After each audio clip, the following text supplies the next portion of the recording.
പുഴയിലൂടെ ഒഴുകി നടന്ന മൃതദേഹം കരയ്ക്കടുപ്പിച്ചു. ഉളിയന്നൂർ കുഞ്ഞുണ്ണിക്കര കുരിക്കോത്ത് കടവിലൂടെ ഒഴുകിപ്പോവുകയായിരുന്ന മൃതദേഹമാണ് നാട്ടുകാർ വിവരമറിയിച്ചതനുസരിച്ച് ഉളിയന്നൂർ കുഞ്ഞുണ്ണിക്കര സ്കൂബ ടീം അംഗങ്ങൾ ചേർന്ന് കരയ്ക്കെത്തിച്ചത്. ഇന്ന് വൈകിട്ട് 6 മണിയോടെയാണ് സംഭവം.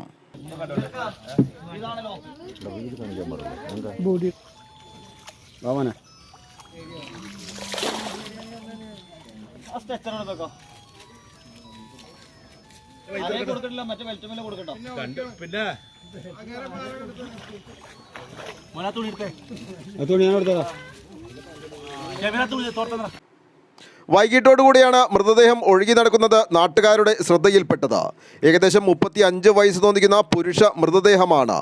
മൃതദേഹം തിരിച്ചറിഞ്ഞിട്ടില്ല.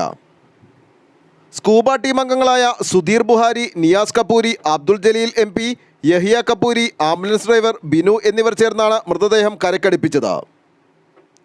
പോലീസ് സ്ഥലത്തെത്തി മേൽ നടപടികൾ സ്വീകരിച്ചു. News desk, Aluva.